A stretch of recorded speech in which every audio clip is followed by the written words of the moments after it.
ఇక్కడ కొంచెం 100 మంది స్టూడెంట్స్ ఉన్నారు సార్. మీరు కొంచెం ఈ కాలాన్ని వాటి సద్వినియోగంగా ఉపయోగించేసి ఆ రాష్ట్రాలు ఏంటి, ఆ రాష్ట్రంలో ఏం మిస్టేక్స్ ఉన్నాయి, కేసు ఏంటి కొంచెం మాకు ఎస్ఎంఎస్ ఇస్తారని మళ్ళీ కోరుతున్నాను. అలాగే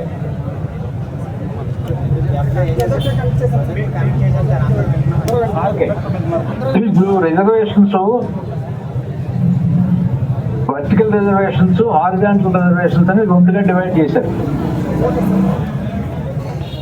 ఎస్సీ, ఎస్టీ, బీసీ సంబంధించిన రిజర్వేషన్స్ వర్టికల్ రిజర్వేషన్స్ అవి తప్పనిసరిగా ఉండాల్సిందే. అది దాంట్లో మనకు సమస్య లేదు.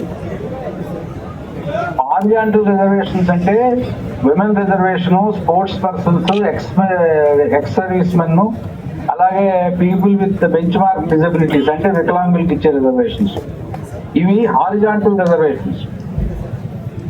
సుప్రీంకోర్టు చెప్పింది. అలాగే ఆంధ్రప్రదేశ్ ప్రభుత్వం కూడా మొత్తం రూల్ 22 అనే ఉంది. రూల్ 22ని అమెండ్ చేసుకున్నాయి.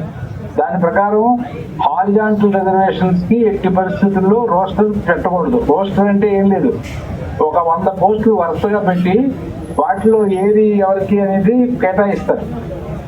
అట్లా హారిజాంటల్ రిజర్వేషన్స్ అంటే ఈ ఉమెన్ కి, ఎక్స్ సర్వీస్ మెన్ కి, స్పోర్ట్స్ పర్సన్స్ కి, వికలాంగులకి కేటాయించకూడదు.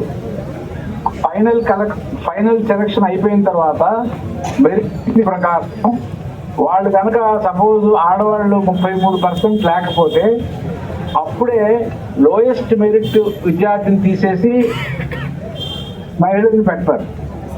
అప్పటి వరకు మహిళా రిజర్వేషన్ పెట్టకూడదు.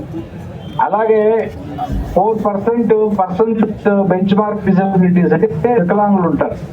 4% వికలాంగులకి కనుక లేకపోతే, ఆల్రెడీ సెలెక్ట్ అయ్యి లేకపోతే అప్పుడే లోయెస్ట్ మెరిట్ ఉన్న ఉద్యోగం తీసేసి ఆయన ఉద్యోగం ఇస్తారు. ఇది హారిజాంటల్ రిజర్వేషన్ అండి. కానీ ఇప్పుడు నోటిఫికేషన్ లో వీళ్ళు చేసింది ఏంటంటే, నోటిఫికేషన్ ఇచ్చినప్పుడే హారిజాంటల్ రిజర్వేషన్స్ అన్నిటికీ కూడా రోస్టర్స్ ఫిక్స్ చేసేసారు. మీరు నోటిఫికేషన్ కనుక చూస్తే దాంట్లో ప్రతి పోస్ట్ కి ఉమెన్ కి, ఎస్సీలో ఉమెన్, ఎస్టీలో ఉమెన్, బీసీలో ఉమెన్, ఓసీలో ఉమెన్ అట్లా ఇచ్చారు. అలాగే ఈ కేటగిరీస్ లో మళ్ళా ఈ people with bench mark disabilities అంటే వికలాంగులు కూడా రిజర్వేషన్ ఇచ్చేసారు. సో ఇదంతా కూడా సుప్రీంకోర్టు జడ్జిమెంట్ వ్యతిరేకం. ఈ జియో 77 అని ఉంది ఈ రూల్ 22కి సంబంధించి, దానికి కూడా వ్యతిరేకం. సో కేసు అయితే మంచి కేసు, కానీ వాళ్ళు ఏదో టాక్టిక్స్ చేసి గవర్నమెంట్ వాళ్ళు వాయిదా తీసుకున్నారు. ఇది జరిగింది. సో ఈ నోటిఫికేషన్ ఇల్లీగల్, ఇది చట్టబద్ధం కాదు, రాజ్యాంగ వ్యతిరేకం. రిపిటిషన్స్ కాపీ తెచ్చుకొని మీరు అడిగితే మీకు అన్నీ అర్థమవుతుంది. ఓకే, సరే బాగుంది.